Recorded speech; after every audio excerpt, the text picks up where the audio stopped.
What's up, guys? Good to see you guys for another rendition of the Blind Pig, courtesy of BGOsession.com. Happy to be back yet another week, yet another W, and we can kind of dig into that. But before we do, top left is Bob. He hails as Neophyte. Bottom left is John. He hails as Boone.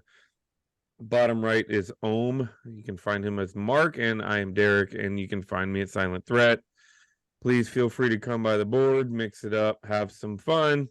We enjoy good banter, good conversation, and among other things, good camaraderie. So I believe we might actually be heard across a different audience here in the not too distant future. So if you jump on, let us know if you heard about us elsewhere. But fellas, I don't think any of us picked it to go down that way. Am I right? Like I tried to find where I had written down the score predictions and I couldn't find it, but to drop down 18 points in the middle of the second quarter and go full on Doug Williams Super Bowl 35 points in a short period of time against the Broncos to end up coming back and making a game of it and then to hold strong. Instant reaction from you guys. Well, not instant, but initial reactions from you guys before we get into the weeds of it. Well, go ahead, John. I know you got it. Well, we were a bunch of us were in our game chat. We do a game chat every game day, and it was like total meltdown there for a little while, and then I don't know what happened to the guys that were totally melting down. They just kind of weren't heard from as the game went on. But I think, we were split last week, right? We said two of us said we'd win. I think we were predicting a big win. Which I guess this qualifies as a big win, but I think a convincing win, and it wasn't really that. But it was one of the most enjoyable games I've watched. I can't tell you how long it's been. I would rather not have the cardiac kid thing going, but apparently these guys, there's something about them where they just decide they're going to turn it on and take over the game, and then they do, and that's what they've done to a certain extent 2 weeks in a row, right? Yeah, I predicted that we would win, but that it would take a Sam Howell game-winning drive, that it would be his first game-winning drive. He just had his first game-winning drive like 7 minutes before the end of the game. and then they held on. What was interesting to me is it feels like we, escaped with the win because of the Hail Mary. But that was such a fluke. The whole final sequence, that whole final drive, we could break down the plays, but that should have been a 35-27 victory. And we're thinking that's a big win, right? It felt different because they got the fluky bounce on the Hail Mary. Oh my God, just the idea of this team, if they could put together 4 quarters at the level they played in the second, third, and early fourth quarters, they can play with anybody. They just need to stay away from the big letdown beginnings and these weird sequences throughout the game where they just can't seem to get it together for 2 or 3 series. Yeah, by the time I got the game on, because I was messing around with a whole new setup for getting Washington football down here. I had a VPN and I was messing around with different applications to find the right game and stuff. And by the time I turned the game on, it was 14-0. And then I logged into chat and almost wished I hadn't logged into chat because there was a meltdown going on. My initial impression at 21-3 is, do the defensive coaches actually game plan before we start the second quarter? Or do they start game planning at the beginning of the second quarter after we've seen the other team run up and down the field a couple of times? Because it just felt like the play calling shifted. It felt like Jack Del Rio found whatever rhythm, or Mark, maybe you're right. Maybe it was the same play calling and the players just started executing. I haven't gone back and looked at much film this week. I was kind of afraid to, because I feel really good. And I didn't want to go back and start trying to break things down and potentially ruin that good feeling by going, holy crap, did we just get lucky here? I don't You'll feel feel like we better got after lucky. you watch it. If you watch it again, Bob, I think you'll feel better, not Yeah, worse. Really? you absolutely will. Because Yeah, I what you'll watched see, it a second Yeah. time Monday night. I mean, Sam Howell, that was a fantastic game by Sam Howell. I mean, people are kind of like, well, this and that, and critique him here and there. And there's certainly things he can improve on. But there were so many more plays than that 299 yards of passing that he had, where either a penalty took away a big play or a dropped pass took away a big play. He could have easily had 400 yards in his third NFL game, easily. And most of them were, I mean, his accuracy and just calm in the pocket. I don't want to get too ahead of ourselves because, we could be humming a totally different tune in 3 weeks, but it's just, it's pretty impressive if you ask me. Yeah, there were some throws that I think we saw that we haven't seen an arm capable of making on this team, especially on this team. Like there's 3 that jump out at me. One, obviously the Logan Thomas touchdown where he just got knocked unconscious, take the hit away to stick that ball where he stuck that ball was just awesome. 2, the touchdown to McLaurin. I mean, that was a 40-yard dot that only was in the only place it could be for McLaurin to make a play on it. Not that it was that McLaurin was the only one that had a shot at it, because he didn't, but where he put that ball, and then the throw to Bates with the guy in his lap down the sideline on a 3rd and long play. Oh my gosh. Was just, you see that happen and it's just almost shocking. I have a visitor. Sorry. It was almost shocking that we haven't seen a throw like that in so long. That it would be able to execute a play like that. But even deeper than that, did you guys?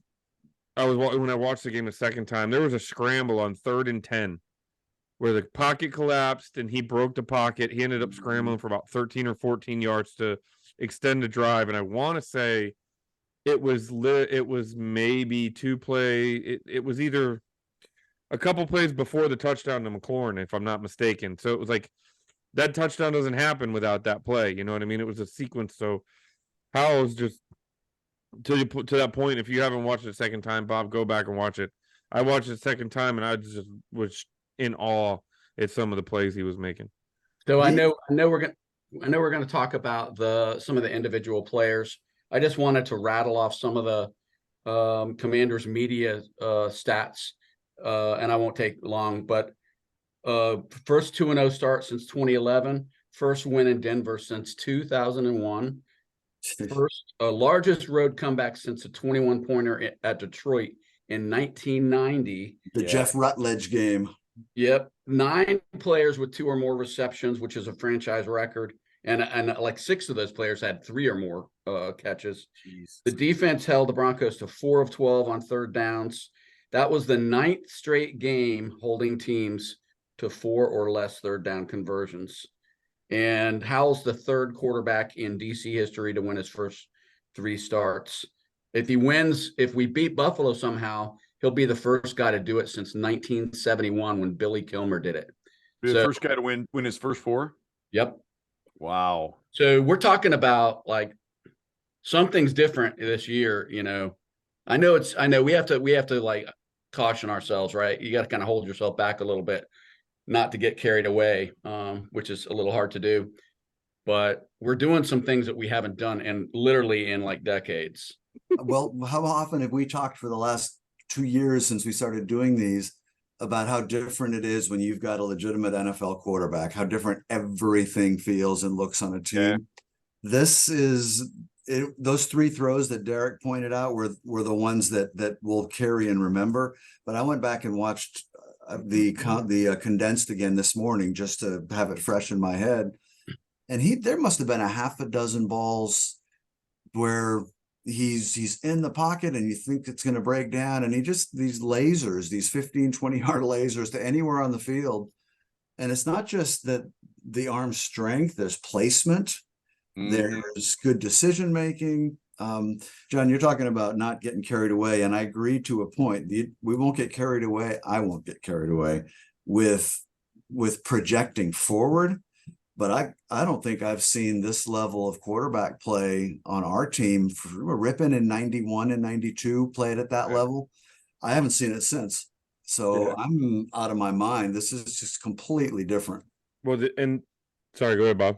Well, I was going to agree with the heady play by the quarterback, maybe Brad Johnson, but Johnson didn't have the long arm that he didn't make those throws. No, right? not the. I mean, his short game was brilliant, but he didn't have the long intermediate to long game that Howell's got. Howell makes the long game look like most quarterback short game. I mean, he really does. It's crazy what he's doing with the ball. And I don't want to project forward either. I actually want to project back.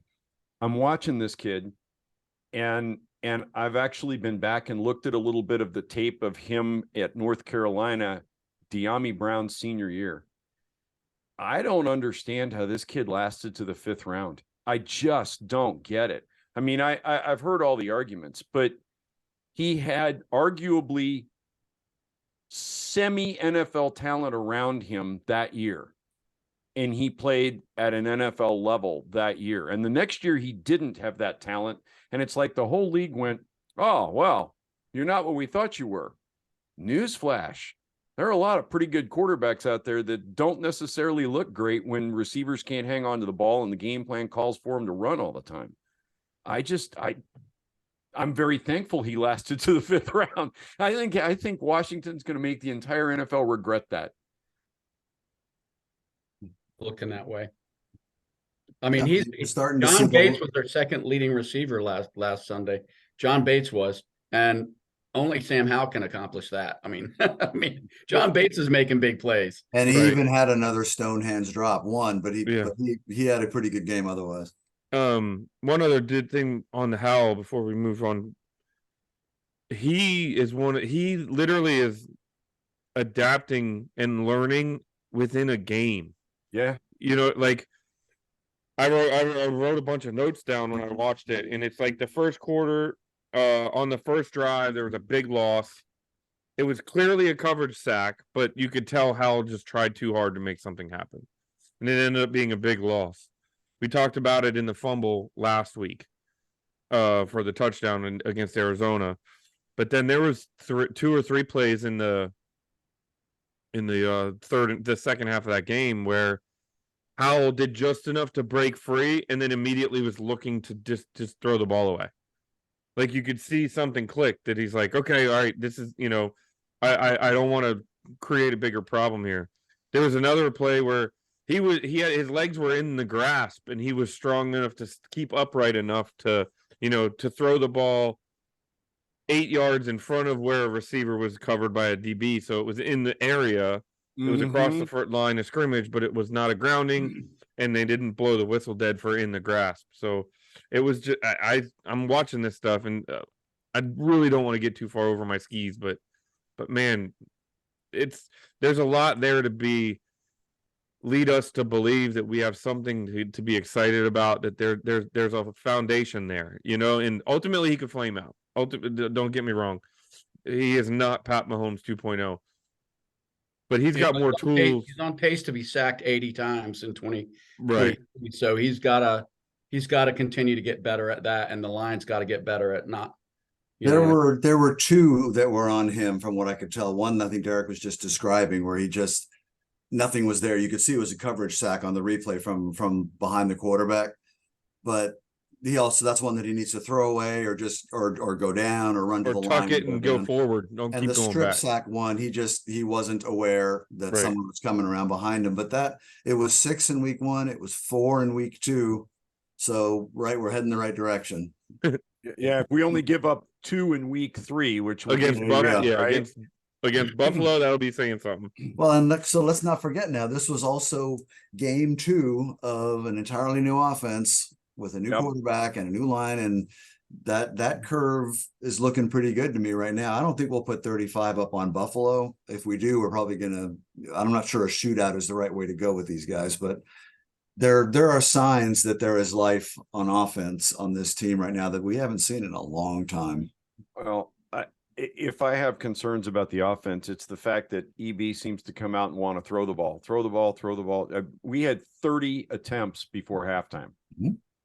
You know, and what changed in the second half? Brian Robinson became a huge part of the offense in the second half, and just torched Denver. I mean, he really did. 3 receptions in the second half, and most of his carries and 2 touchdowns. And by the way, how about the Washington Commanders suddenly being a very effective screen team? Yes, We've been complaining for 20 years that we can't run a screen. We've been deadly at it so far in 2023. Robinson and Gibson, that's a pretty scary combination if you're a defensive coordinator, when you don't know, you have no idea what's coming when they're in the game, you know. and just that we have hardly seen Rodriguez, and he averaged more yards per carry in the preseason than anybody. So I'm a little twitchy with excitement. So we saw some guys on defense that we saw the typical. I'll mention, you were talking about us being worried about Denver coming after Hal. They only have 3 sacks the whole season in 2023 so far. So that's not to say they won't sack him 8 times. I don't know, but you know, we've got players that have as many sacks as they do as a team, as a unit. Oh, you're talking about Buffalo? Yeah. Yeah. By the way, you know who leads the NFL in sacks, right? We are tied with Dallas. Your Washington Commanders tied with Dallas. So we saw Chase Young out there. We got to talk about Young. We saw Forbes get his first pick, and we saw Jamin Davis make arguably the play of the game. Although I will say he also committed a face mask on the same exact play. He just didn't. He got lucky. He didn't get called for it. Could have negated it. He just happened to be, you know, not in the view of one of the officials. Maybe I'm wrong, but I didn't feel like he actually grabbed the face mask. I Grazed felt like it. his hands just ran across it. He grazed it. Yeah. Yeah, but without a grasp, it's not a penalty, right? Oh, they call that 99 times out of 100 if they see. I don't know, man. I thought the officiating in that game was really inconsistent both ways. They called a bunch of shit that shouldn't have been, and they didn't call a bunch of shit that probably should have been. But I don't think it favored one team or the other. I could pick out half a dozen of either way that were clear penalties that didn't get called. Or agreed. We could do a What do you whole guys think pod of on Chase? officiating. What'd you think of Chase's performance? Of Whose performance? Young? I have a strong opinion about that, and then I'll shut up. I thought he was asleep for half the game, came alive at the end. I don't think he's in game shape yet. But if he plays like he did it in the last 3 or 4 series and starts showing up with that Chase Young, then we've got something. Yeah, I was in the first half. I was underwhelmed. I watched left tackle steer him out and around Russell Wilson. I mean, like totally out of the play. So many, and at least twice, Russell took off and ran right through the gap that Chase Young left. And I went, oh, we're back to this again. This is shades of the beginning of his second year when he and Montez Sweat could not contain the edge. Then speaking of Montez Sweat and that one containment, holy cow. That was a thing of beauty. But anyway, we're talking about Young at the moment. But and then, like Mark, suddenly here he is. And I thought it was brilliant right up to the point that he got flagged.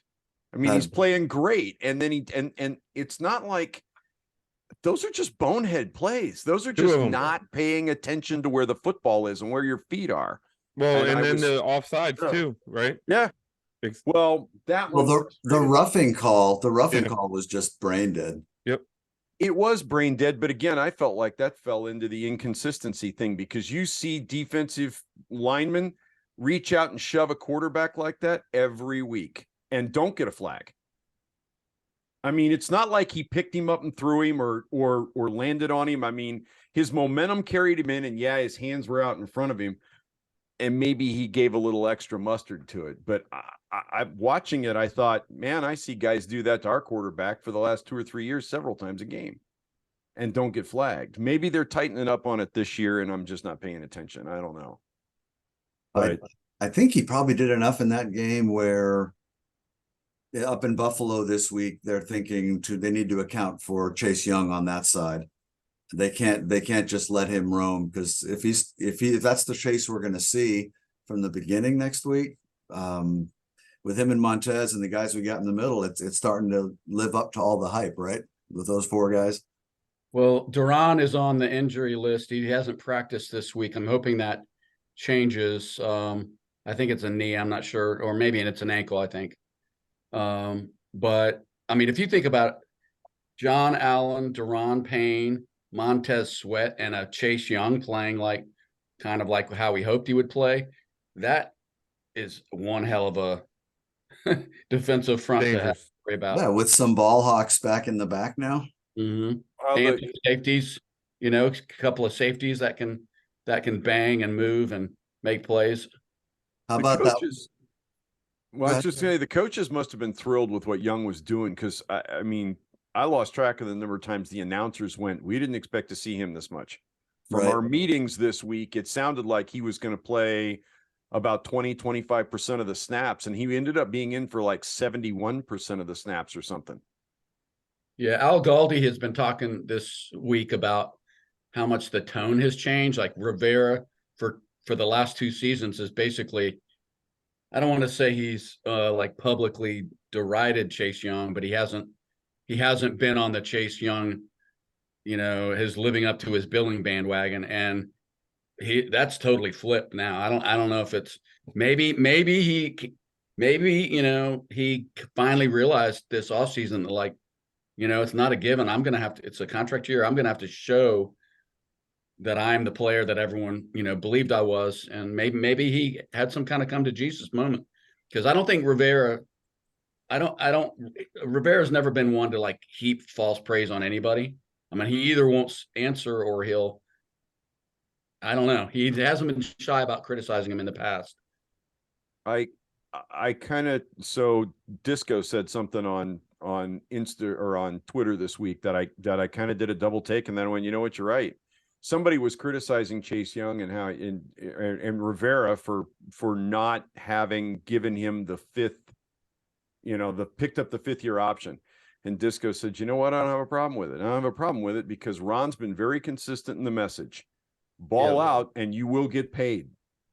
And so far, every guy on the team that has balled out in their contract year has gotten paid. We aren't letting people walk under Rivera. Yeah, we're figuring out a way to get them in under the salary cap. John Allen and Terry McLaurin 2 years ago, Duran Payne this last year, and we all figured Payne was gone, right? Even after that year. So it just, I think that's a really great point that he made, that Disco made, and I'm glad you brought that up, because it's hard to argue. Yeah, that's what happened.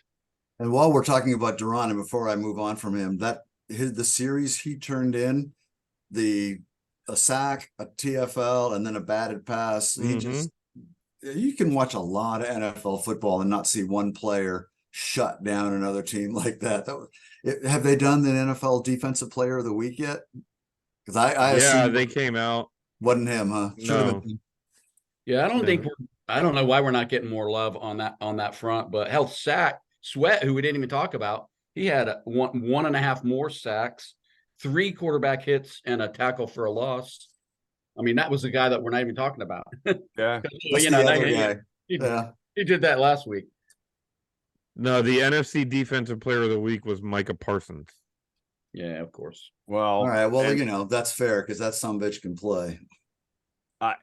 Yeah, he can play. He's gotten scary. We'll talk about him Dallas week though.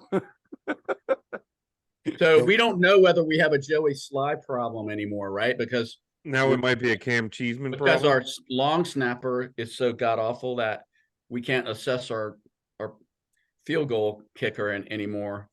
I was really surprised. I was pleased to see that they brought in competition this week, but I was not pleased that they decided that none of the 6 or 7 guys they had audition, they didn't feel like they were better than Cheeseman. I don't know. It's hard to know what to make of that. But I just have to ask, does he actually have to cost us a game single-handedly with something that we only do 4 times a game? we're really going to lose a game and then get rid of the guy. I mean, I don't know what to do with that, right? It's a roster spot, and I don't know. That's a tough call. That's a really tough call. Only they're in the meeting rooms with the guy and watching him on the practice field, and I suspect they have a pretty good idea what's going on, and I just don't think we're hearing about it. Yeah. I can't hold the one missed field goal against him. I couldn't believe Ron was going for it. I was like, they trotted the field goal unit out, and I thought, we're going to try and make them jump off sides or something, right? Surely this is not for real. And then they snapped it, and I was like, you gotta be kidding me. What was that? It was a 59, 59, yeah. we missed two of them, 2 50-plusers. Joey can hit the 59, but he needs everything to be perfect. Yeah, and well, all right. See, I missed the first missed field goal early in the game. I didn't have the game up yet. How long was that? Was that long as well? No, it was shorter like than that. 40 something. That was the one that the snap rolled back to Tress, and the timing was completely off. Oh, so that was a snap problem. All right. Yeah. Because I was thinking it was a shorter one, like 40 some odd, and I was like, come on, now Joey's missing them from there. How can Sly even focus though, man? I mean, that place kicking is like, that is an art. It is like, and it's all timing. It's based on like thousands of practice kicks, right? And when your kicker is back there going, well, is it going to be there? How can you? I mean, it kind of like having somebody with an air horn while you're on the tee box. It was 49. It was the first drive of the game. It was a 49-yard field goal. Yeah. John, I was going to say, it's like you're standing over your driver about to pull it back, and the tee starts leaning and the ball's moving. It's like, oh shit. That pretty much is how it is for me, but. And then the other missed field goal was 59 in the middle of the third quarter. Yeah, and he pushed that one pretty bad, right? I don't know if the snap was bad, but 59-yarder is not a high percentage make. No, it's not. And that was, I mean, if I have a criticism of Rivera this week, it's what the fuck were you thinking going for it there and then? I'd have punted that ball away. In fact, not only would I have punted that ball away, I probably would have taken an intentional delay of game to back it up another 5 yards to give way an extra 5 yards to work with, and run some clock off, and then drop it inside the 10. I don't know what we were thinking. Well, what had made that whole sequence even worse was we had come out of halftime, held them 3 plays at negative 11 yards, gotten the ball back, went 5 plays for 57 yards. Ensuing drive, interception to set up that drive where and we went 5 plays for 3 yards, had it on the 41.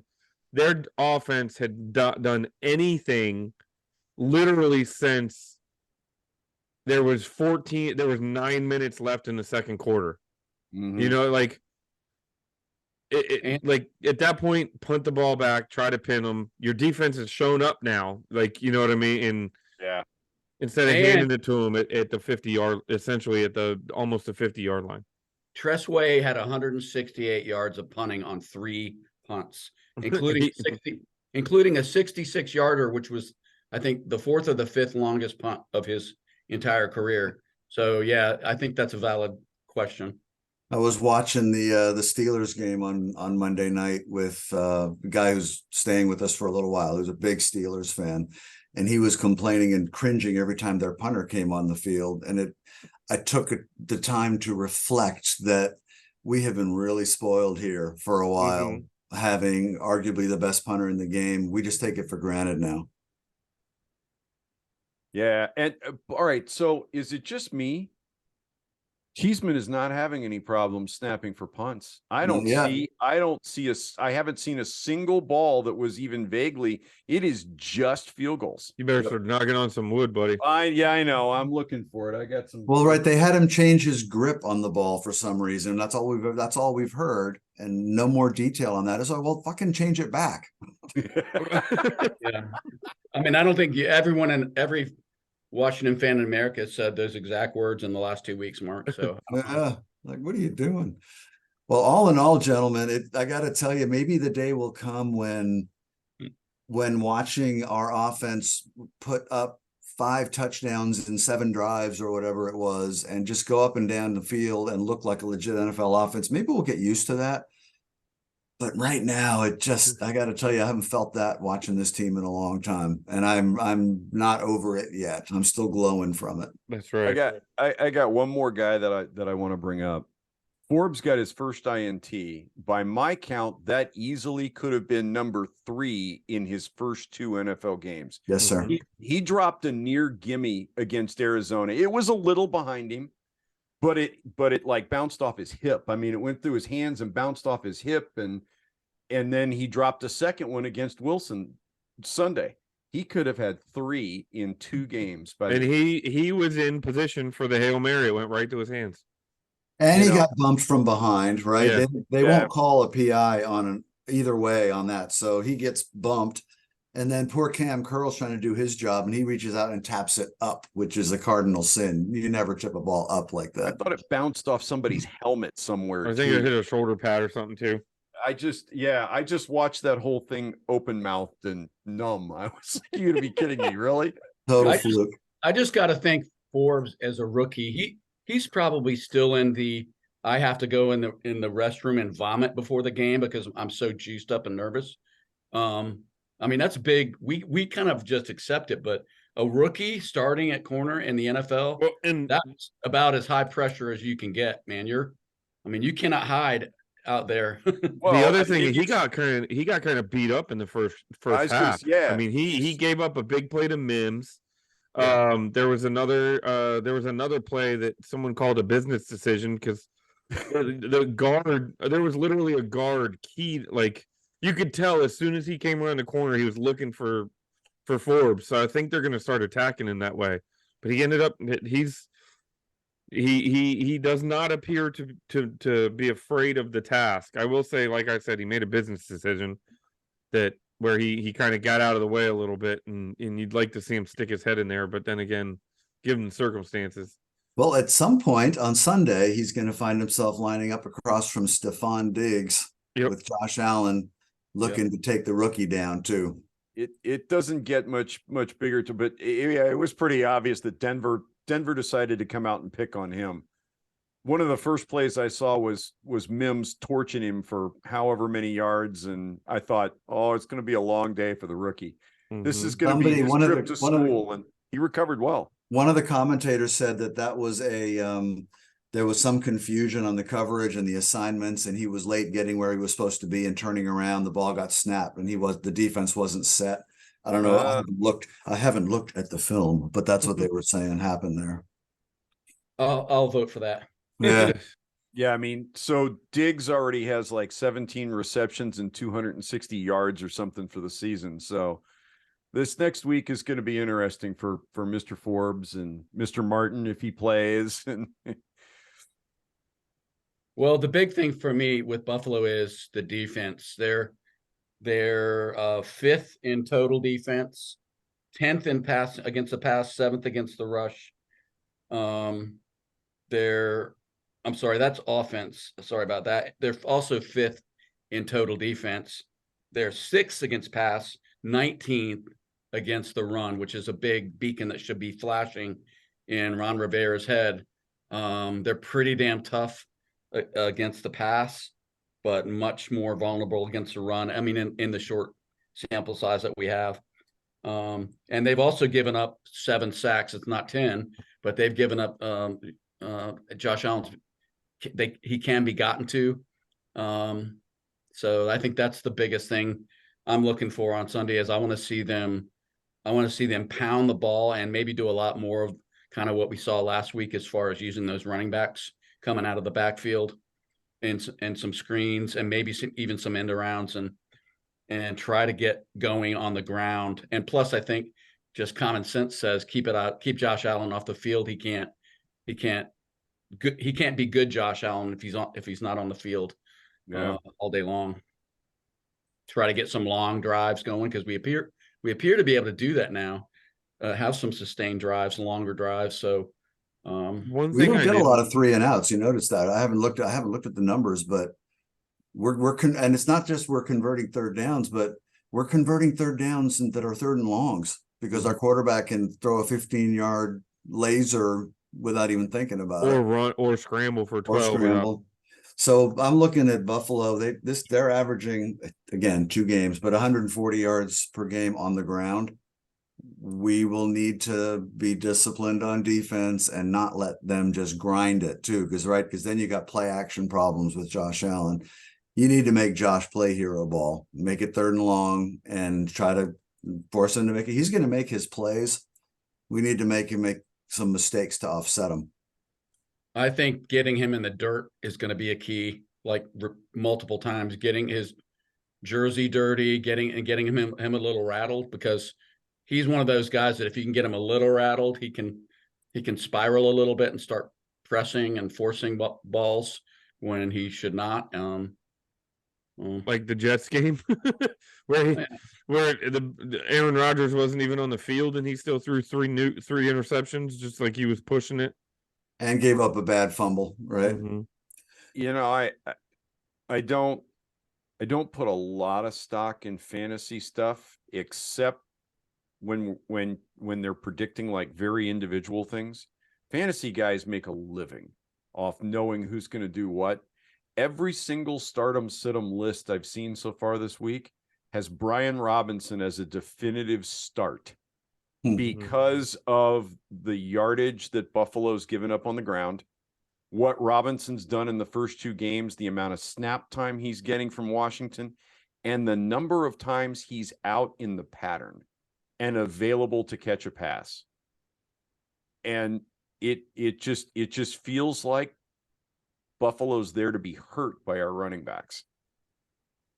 I don't get it twisted. I think Robinson showed a lot of explosiveness that we hadn't seen before. Now, he didn't break off a 60-yarder, but the touchdown where he ran to the left, I mean, there was a jump cut in there and it was a race to the pylon. He caught a screen that he just turned upfield and it was able to, it wasn't, you saw Antonio Gibson who had just that extra little step of burst, but Robinson, I think, is going to turn into more than just a between the tackles, 3 yards in a cloud of dust guy. He's an interesting player.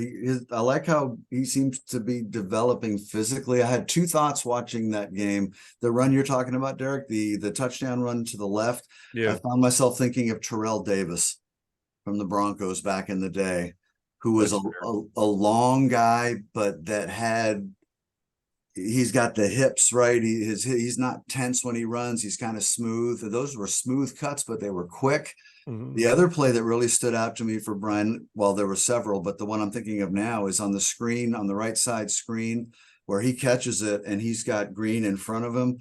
If you watch that play again, he goes from catching the ball to full speed in like a stride.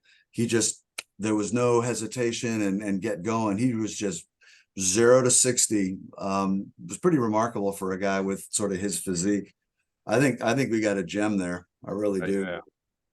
I really do. We're all saying that now, right? Like Ron. I felt like the defense actually played really well on that play. He caught the ball and I looked at all that green and a blocker out front and I thought this should go for 7. And the defender did exactly what he had to do.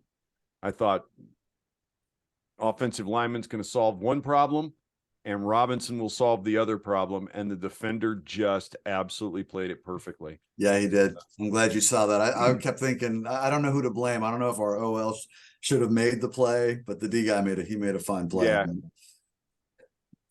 So it's a sellout on Sunday. They announced today another sellout. 2nd consecutive. We got a streak going, baby. That's right. There will be Buffalo fans there.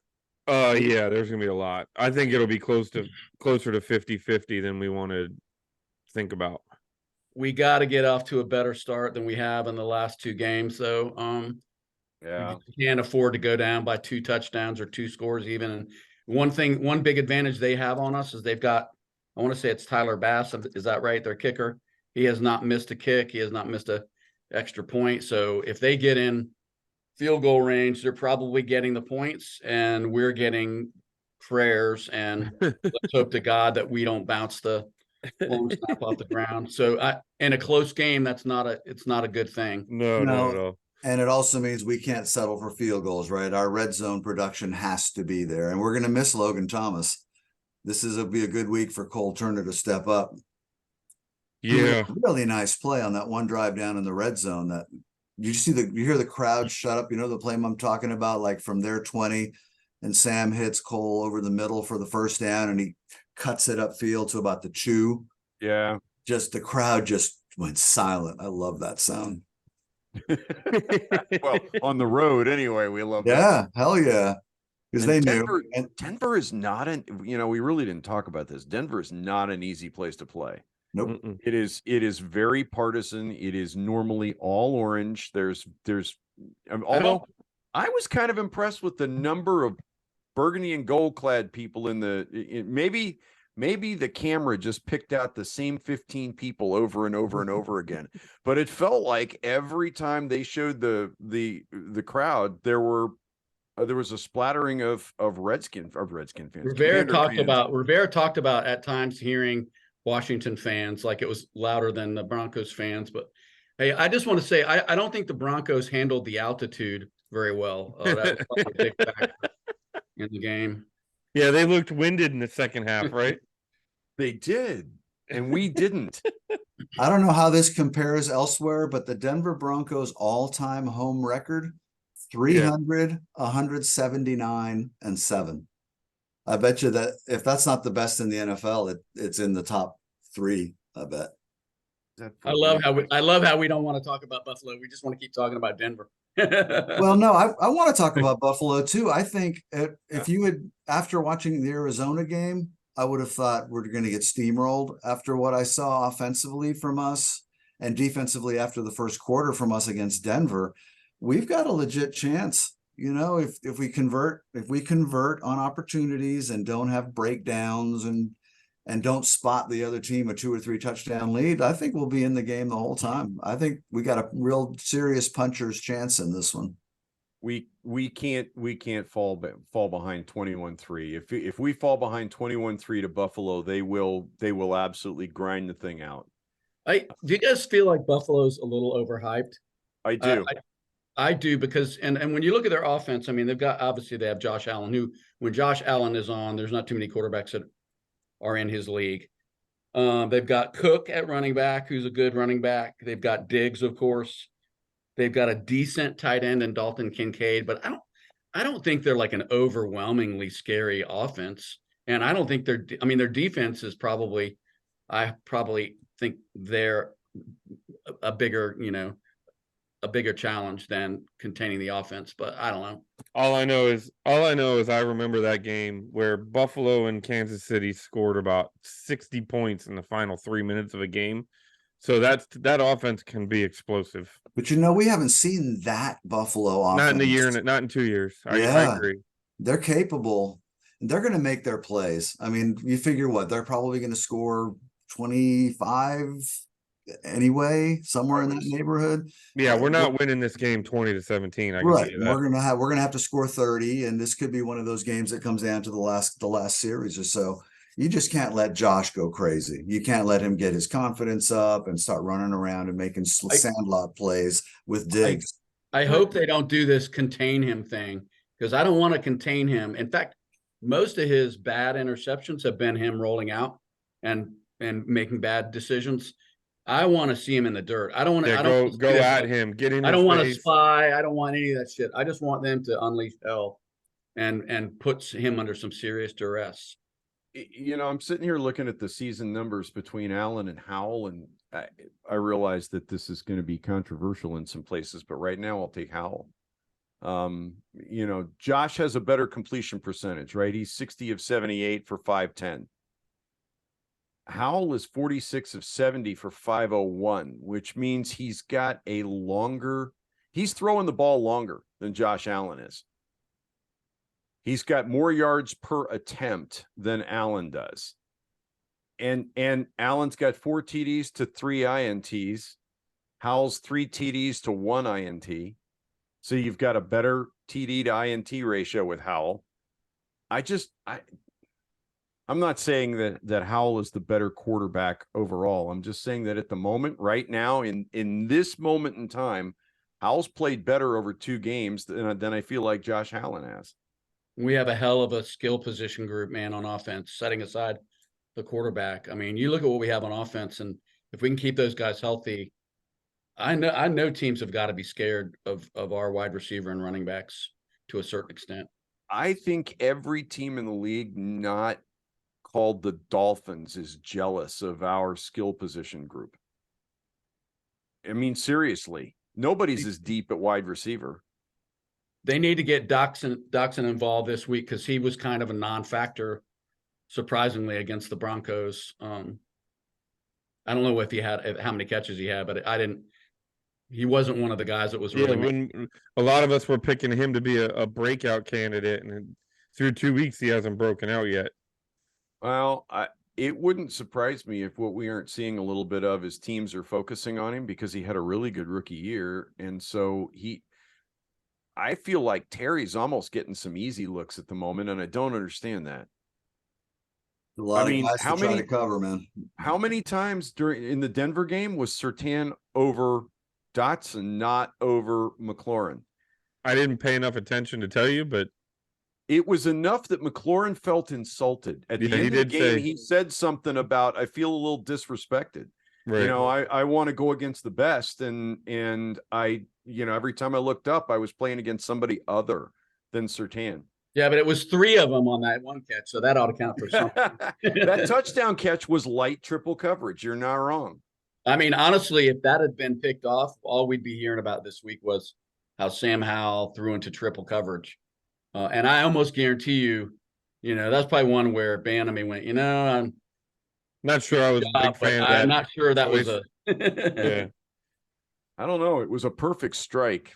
It was perfect. I mean, but it had to be, right? I mean, but that's the thing about, and forgive me for saying it this way, but that's the thing about an elite NFL quarterback is nobody bats an eye when Mahomes, Brady, Rodgers make those passes because they get them done. Yep. They get them done. I ain't bitching. Don't get me wrong. No, I hear you. I had the same thought as, oh shit, that's a dangerous pass, but he made the pass and he did not throw a pick in that game.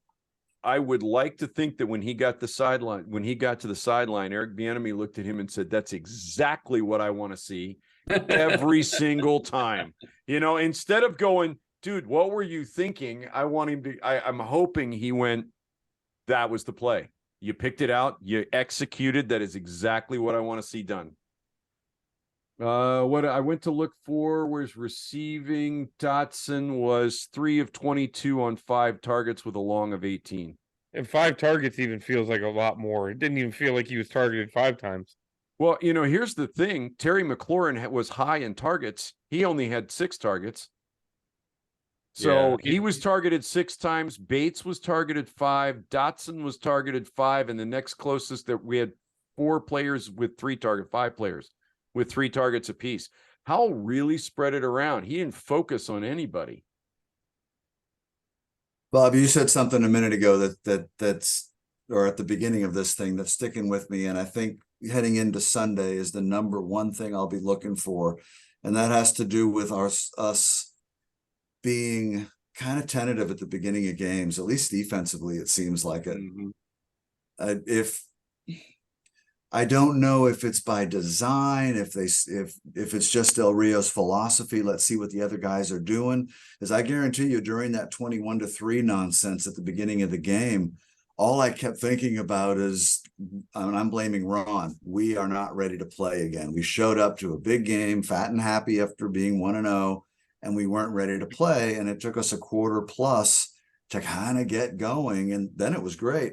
But that first quarter, you just can't overlook it. So until we figure out how to not do that, you're always pushing the ball up the hill or pushing the rock. Well, I will say that first drive was looking good. Offensively, yeah. Offensively. I'm talking about defensively right now, but yeah. All right, maybe you guys have seen something I haven't, and I'm just not noticing it. I never see Rivera and Del Rio on my TV screen at the same time. You're the same person. I was sitting there watching Denver race out to a 21-3 lead, and all I could think of was, if I was the head coach and Jack Del Rio was my defensive coordinator, I think I'd have walked over there and gone, dude, what the fuck? I mean, Well, can we talk about this? What are we not doing here? I don't disagree with you, but I will just point out that you're talking about Sean Payton. You're talking about Russell Wilson, who the game before that threw like 19 straight completions. And yeah, he didn't work out so well for him in the second half, but they have some talent on that side of the ball. I'm not saying 21-3 talent, but you know, they're not a terrible offense, I guess. Well, and to be fair, I think you can make the argument that we weren't that far away from 21-10. You know, it's what 14 to it could have been 14-10 before it was 21-10. We weren't that far off of that. We had that one drive was going really, really well until a couple of boneheaded plays and a couple of sacks that we shouldn't have given up. And 14-10, suddenly the defense doesn't look nearly as bad, right? I think the defense looked as bad as it did to all of us because 21-3 sucks ass. Well, and it shines a spotlight on what the other team is doing that we're not. Instead of blaming the offense, we all went, what's Jack Del Rio and the defense think they're doing? It was a few big plays. There was obviously the one play for 75 yards to Mims or whatever it was. I mean, that's just It is what it is. One play. Then I think Russell Wilson broke about a 20-yard run. There were a couple other, big plays that the Forbes getting beat down the sidelines for another 50 that it was chunk, I mean, which is why what got you so anxious is like they're moving at will, but it was so quick and it was so fast that they were creating these opportunities that you started to wonder if Washington is just completely clueless to what the hell's going on. No, it's fair to say that Denver started that game a lot more ready to play than we did. Mm-hmm. To me, it seemed like on both sides of the ball and special teams, right? We gave up our first punt return, not for a touchdown, but we gave up, everything was just going bad.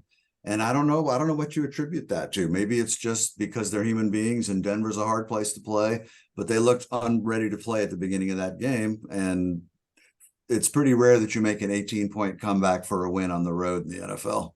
The other thing, Mark, you were talking about Del Rio, and I mean those are totally valid questions about what is the approach. Why can we not get off to a fast start on defense? But I just wanted to remind myself that we've got Cody Barton out there with that C on his helmet or on his jersey, wherever the hell the C is.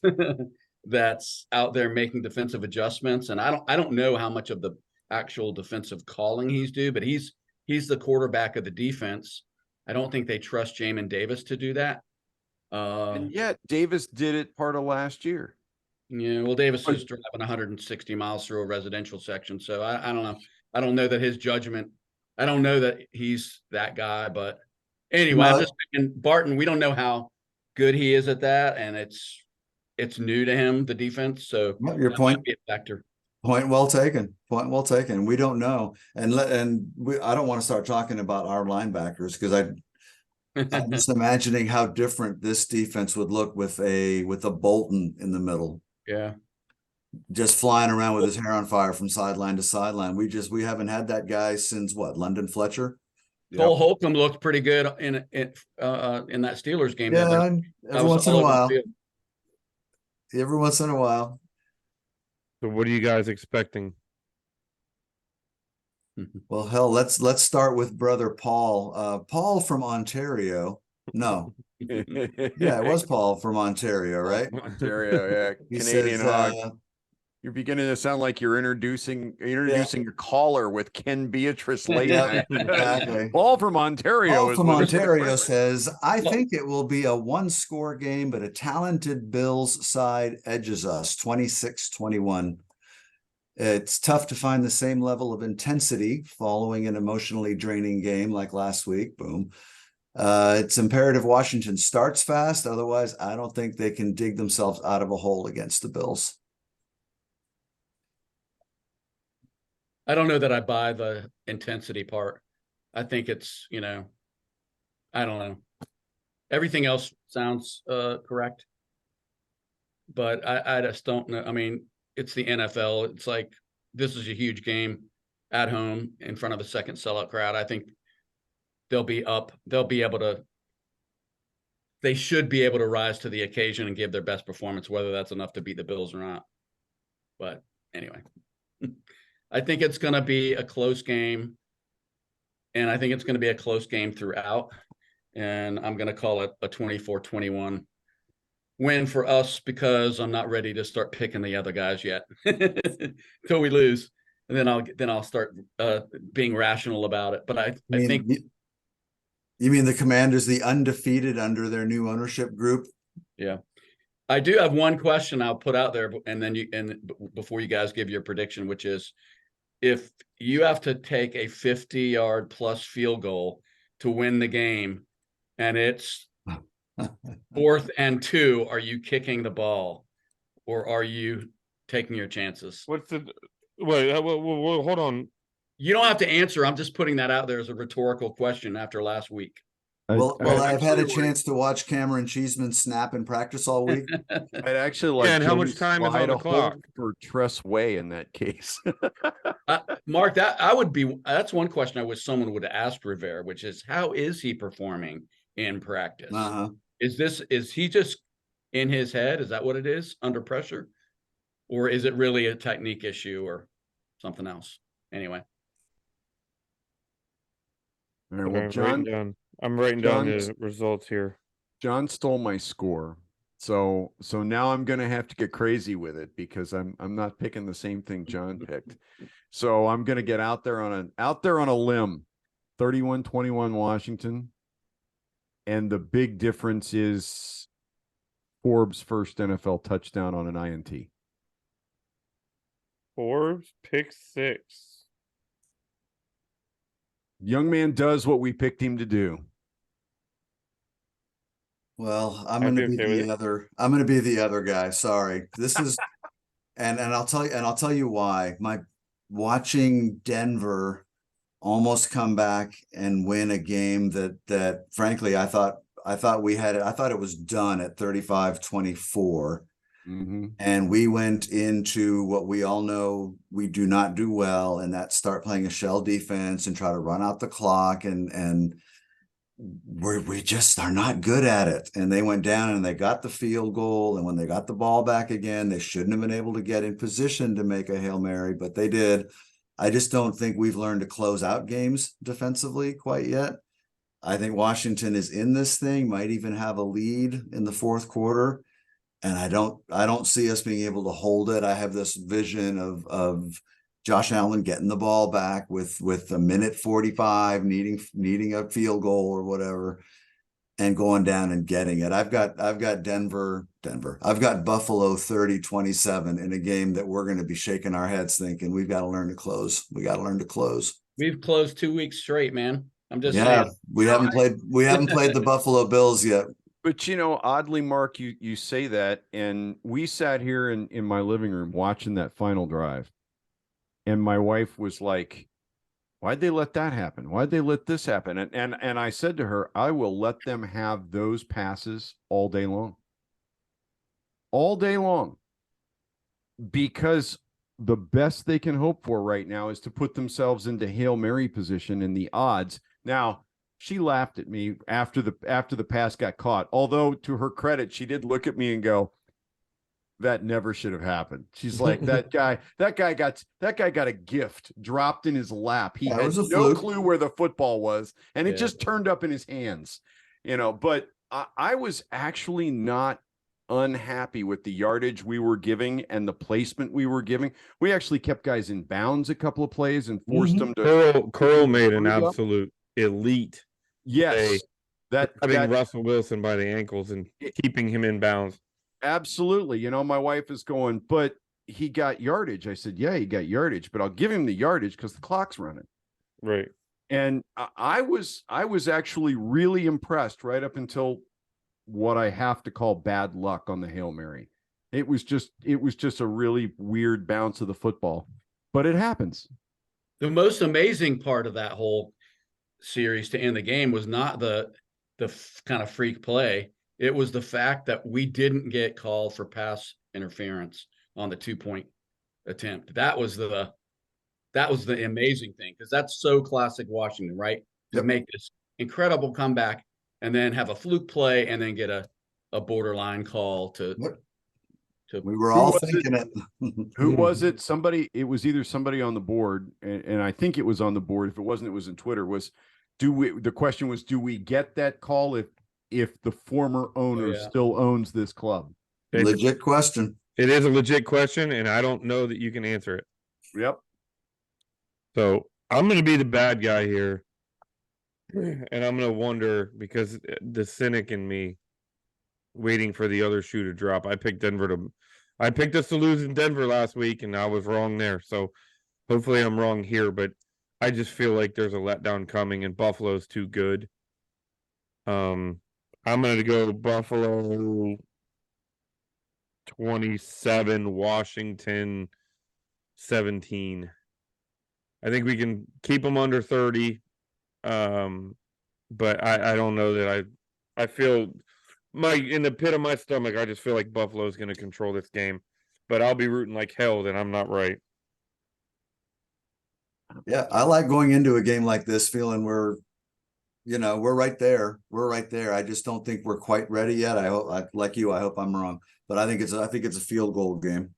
I don't think we're quite ready yet, but I agree with John. I feel like Buffalo's a little overrated at the moment. I mean, come on, Aaron Rodgers played all of 75 seconds and the Jets beat him with Zach Wilson. It's a big game for Buffalo because they're only 1-1 and they have Miami next the week after this. Maybe they're looking past us, right? Well, the other thing, and I wonder if this is going to be an account, is the Bieniemy factor. I guarantee you Bieniemy is very comfortable calling an offensive game plan against this defense. He's been doing it for years. He knows them. It's a good point. Yeah. Because not only does he's probably watching them not only for regular season, but for postseason implications. Now, obviously, they're not in the same division, but I can only imagine how many times in that Kansas City locker room they circled the game against Buffalo, whether that be a regular season or a postseason situation. I didn't even consider that, Derek. Good point. Yeah, that is a good point. So, all right, boys. Well, it's been a pleasure. Tim Settle. We look for Tim Settle on Sunday. Yeah. Remember how everyone was freaking out because we let Tim Settle go? He's barely played for him. Yeah, same thing. Matt Ioannidis.